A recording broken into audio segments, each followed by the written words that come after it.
A massive electromagnetic pulse slams into Earth, U.S. Eastern Time, around 2 in the afternoon, during one of the hottest months of the year. And it is the straw that breaks the camel's back. And slowly, all across the United States, the power grids collapse.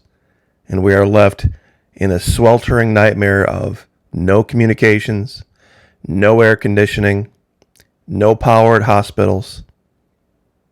People are beginning to riot. People are beginning to loot. Everything is going to change. The psychology and the psychopathy is going to change. Prepping now might give you some extended time to eat. But the primary focus is going to be what's going on between the ears of those around you and you yourself. That's what we talk about over at the Patreon channel.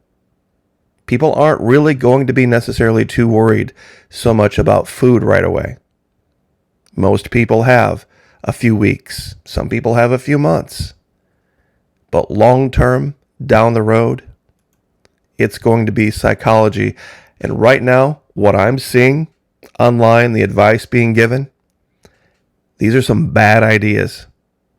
I've even put out a few videos recently here at the YouTube channel and over at Patreon trying to outline this, showing that how we got here is very different than how our founding fathers or even our great grandparents would have done things.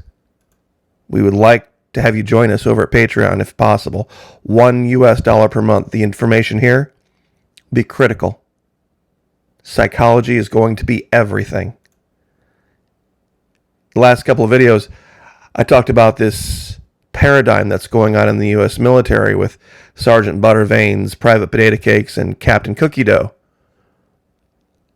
This is the canary in the coal mine. Some people thought I was cherry picking, saying that, well, yeah, you're always going to have this, but generally speaking, we're in good shape. July 15, 2015. Report. Nearly 1 in 3 young adults too fat for military. October 3, 2018. A staggering number of troops are fat and tired, meaning they let him in anyway. See here, they were too fat to join, but they couldn't get enough people, so now they let in the fat ones. 22 September 2021, strongnation.org. Retired military leaders. New CDC obesity data demonstrates grave risk to national security. Rising obesity rates threaten our military readiness. BMIs have doubled. And now, 15 July 2022. Beer in the barracks? Army says maybe. So now, let him be fat and drunk. Nothing says mission readiness like pounding out a six-pack the night before in the barracks with PT at 0445. Wow. Really? You see, this is about this idea of everything that feels good being good in actuality, when that's not the case.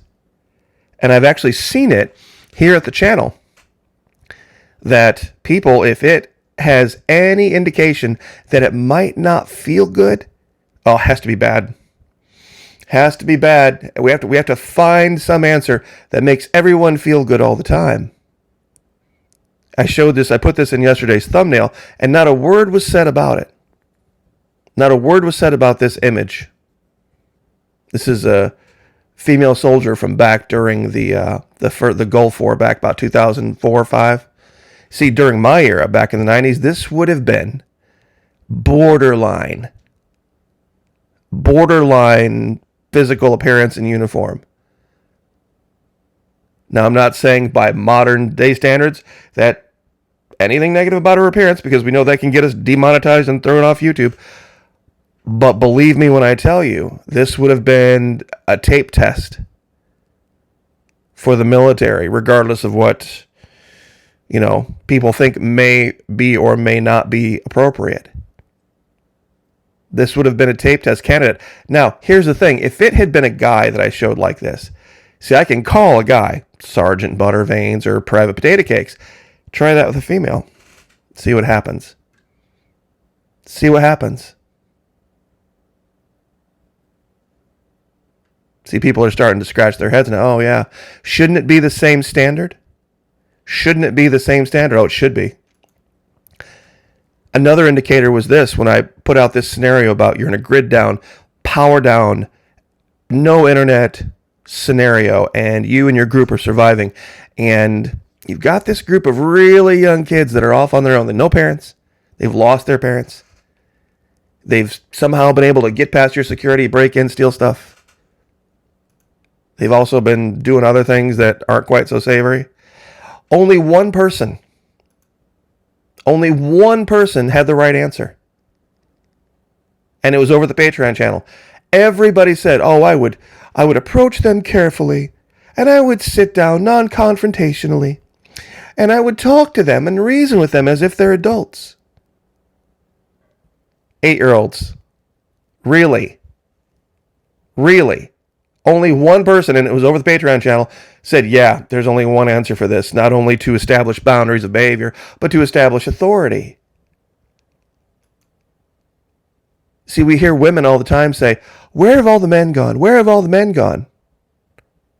Well, guess what happened to this guy on the left when he was a kid that likely didn't happen to this guy on the right when he was a kid? About setting boundaries, setting standards and expectations for behavior. See, this whole idea of let's do things that only feel good now and give us a reward mentally led to this here in the bottom. Led to this. Back then, it wasn't the case with parents. It didn't always feel good. It wasn't always fun. It wasn't always what you wanted to do, but you knew it was the disciplined and right thing to do. And I found these images, and it just absolutely stunned me. It's about life choices. It's about life choices. These two individuals, when these pictures were taken, same age. Exact same age. Now tell me, how could that possibly be? Life choices. Somebody did what was necessary, regardless of how uncomfortable it was, to achieve this. Somebody else did not. Lest anyone think I'm just picking on women. Wilford Brimley, Tom Cruise. Tom Cruise, 5 years older in this picture than Wilford Brimley was here. This is all about life choices. Difficult ones versus easy ones. And that's why it makes a lot of people mad. They don't want to talk about the better choices a lot of people south of our border make, and why they're just going to outlive us.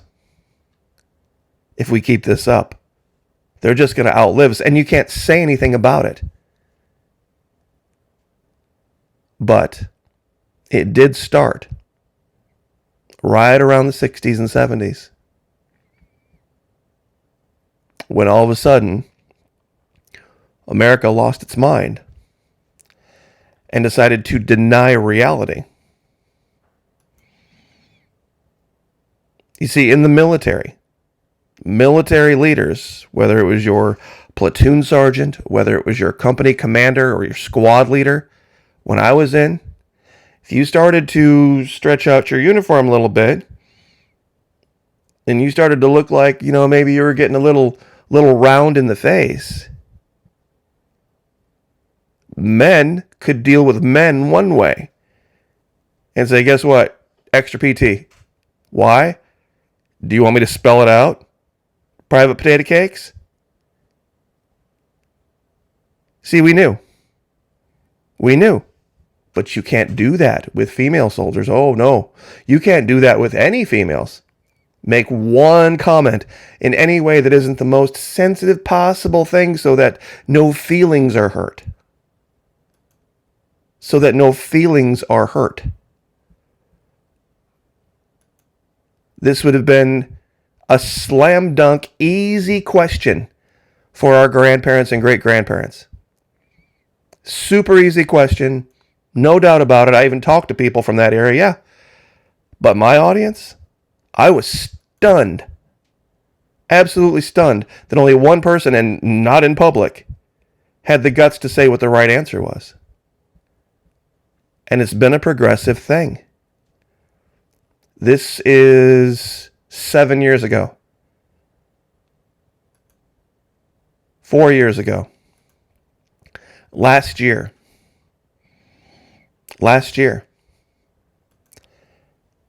Because it's all now about what feels good. What gives the dopamine hit? What gets the serotonin rush? What feels good?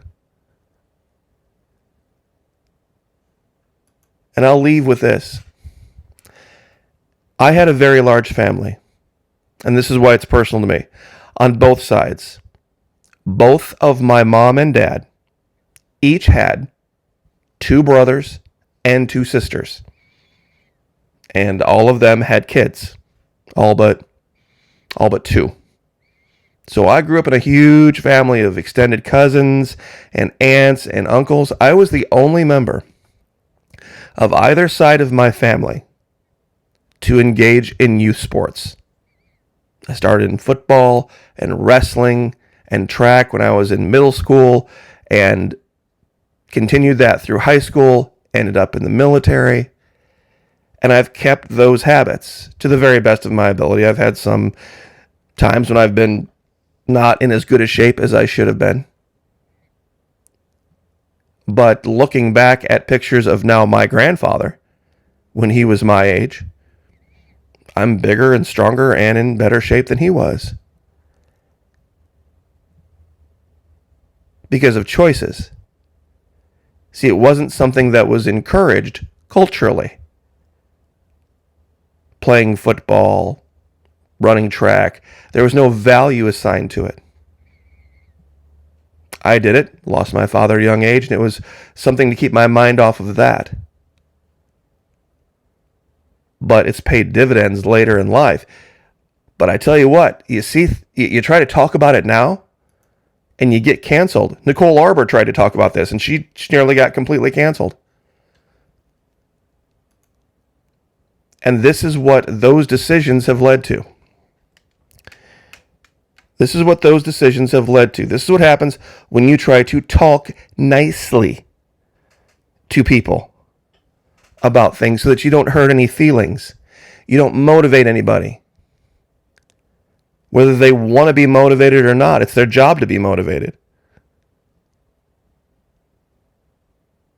So I'll just leave it here.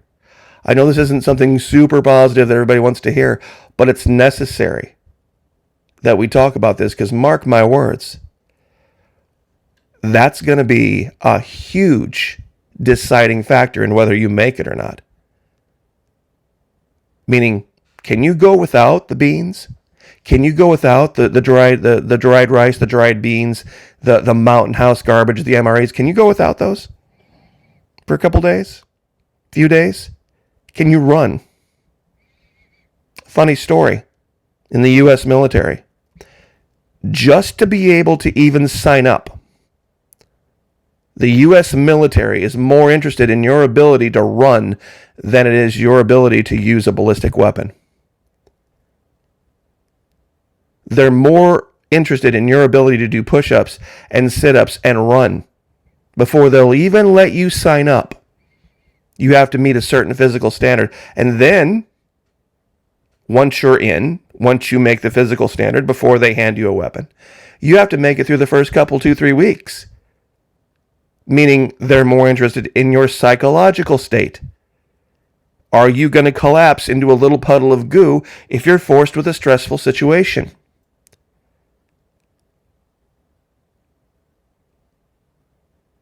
Think about that for 1 minute, especially guys out there from my era. You didn't touch a weapon till 2-3 weeks into basic training. There were a lot of other hurdles to get over before you even got there to be a fighting force. Psychology and physical readiness, far more important. Far more important. Most Americans can go a good long time without a meal. Given the data that we're looking at, go good long time. Those dried beans, that rice, all that crap, meaningless if you haven't prepared your mind. So I'll leave it there, and I'll let guys discuss down in the comment section. We talk about this in more stark terms, and we're going to going forward. We've done our 4-part series on women, 4-part series on men. I thought about doing a series about the elderly, but I think we're probably going to focus on the psychology of what it takes to stay physically prepared and that level of discipline, because that's going to be far more key. $1 per month. That's it. Fully refundable up to 90 days. Lowest allowable level. Gloves off. It's even less than $1. You sign up for an entire year. God bless. Have a happy Sunday. Like, share, subscribe. We'll see you guys next time.